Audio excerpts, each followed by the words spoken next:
co-host. We got a doozy on our hands right now. What is the news on Transformers? Well, coming off a franchise that's doing successful, we have a franchise that's kind of failing right now. And even though it's doing well in China, domestically it's not doing well. And even in China, it's not doing well anymore. It's not getting critically great reviews. And it's the Transformers franchise. Once again, from Paramount. And we were talking about them earlier. Paramount Pictures has decided to finally, after all the bad reviews and how bad it's been doing domestically with this most recent movies, that it will finally reset the Transformers franchise. As of now, December 21st, Bumblebee will be the last of the Transformers movies, part of the whole, I guess you could say, Michael Bay's franchise, its storyline. It will be the last film to take place there. In the future, they are looking towards doing new movies in the franchise. Yeah, I'm looking at this Hasbro representative quote right now from he provided IGN, and I quote, "We are working with the new Paramount leadership team to lay out, get it, new Paramount leadership, out the future of Transformers films, and there will likely not be a movie in 2019. We're very much looking forward to Bumblebee coming in December." Yep. So, yes, so there's going to, Hasbro is going to try to adopt more creative control going forward, I guess.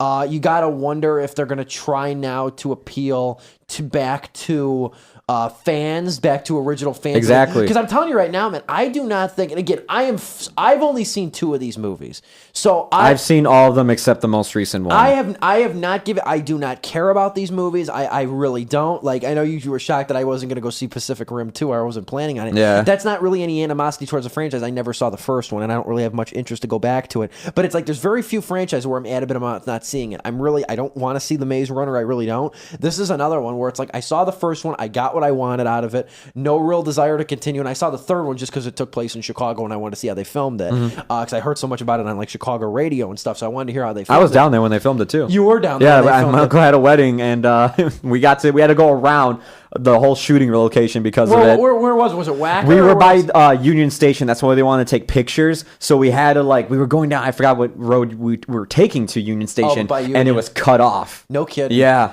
Yeah, it would have been interesting just to go there just to see the stuff and whatnot. Because I always said Chicago was one of the most dynamic cities to shoot in. There's so many movies set in New York. I always thought that they should do more in Chicago. Not that there's not a lot. But anyway, though, I've been so far removed from this franchise. But like at the same time, I really get the sense that the people that go watch these Transformers movies now are not the people that like the cartoon from the 80s. No. I mean, I think they've been so alienated by it. As a person who did, my uncles grew up with this, honestly, this and like Woody the Woodpecker, they had like old VHS tapes that they would show me, even the original Transformers animated movie. So it's like, I'm not a big Transformers fan, but I appreciate the old 80s material. It's fun, it's great. It was there to sell toys, but it's good. It's great animation, honestly, at the end of the day, and it's fun to watch.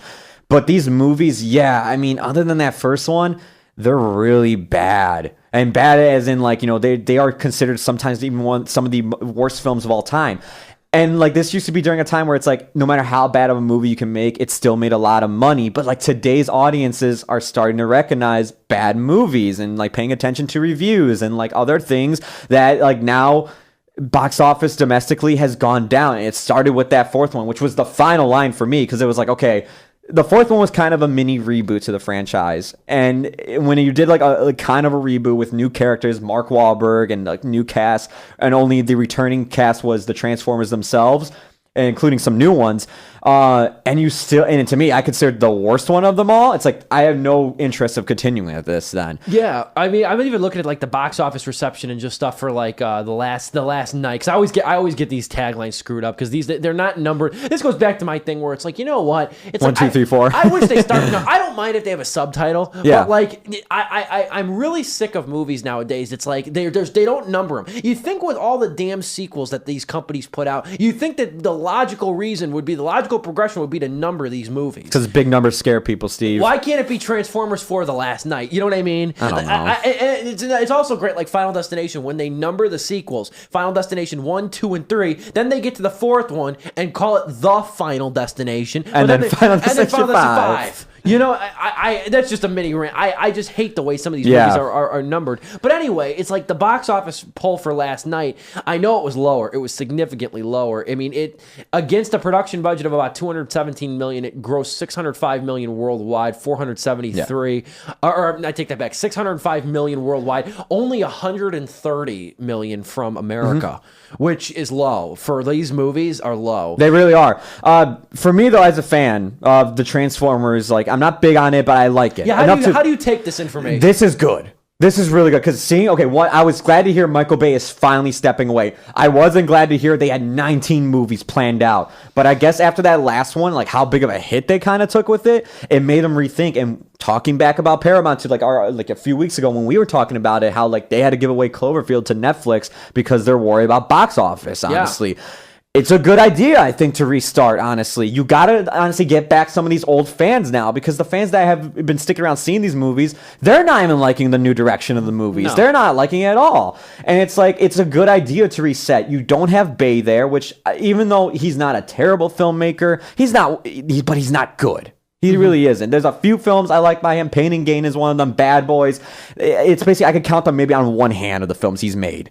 But I think it's a good idea to reset. I'm not looking forward to that Bumblebee movie just still because like I feel like it's gonna have his hand on it somewhere because I think he is still producing it. Yeah, I'm gonna double check that right now. Bumblebee the movie, which comes out at the end of December. He is I figured he's producing and it's his company Platinum Dunes. Okay, then I'm assuming that's still not gonna be good, but I'm glad to hear that. Travis Knight's directing it. Paramount's finally realizing that like. A franchise in a studio is a good idea, honestly. A good franchise. Because we were talking about this with franchises and with studios taking risk with movies like Mother and other things.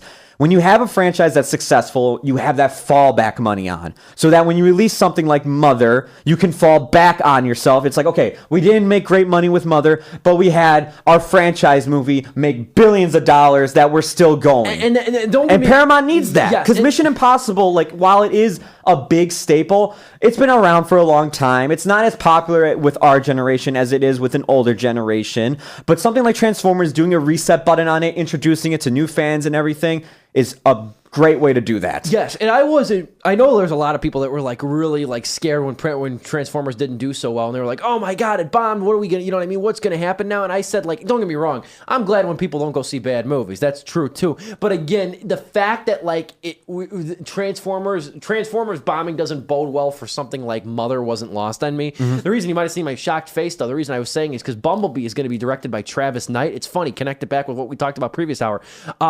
Travis Knight, he directed something really good. I forgot. Travis Knight is the current president of LACA. And he just directed Kubo and the Two Strings. That's what it was, yeah. And he's been like an executive producer and animator on like Coraline and Box Trolls and Paranorman. So yeah. we just talked about that last hour, mentioning that with Aardman. So it's very interesting. This is his big step up. And also it's worth noting too that the budget of this Bumblebee movie is significantly lower. It's only $102 million. Oh, really? Which is significantly lower for a Transformers got your movie. boy John Cena though. Yeah, I did. Haley Steinfeld's in it, and I like her a lot in Edge of 17. Yeah. Yes, she's a great actress. She's in it. She's on her way to hopefully having a pretty fruitful career. But like, yeah, this I'm not gonna see this Bumblebee movie. I'm not.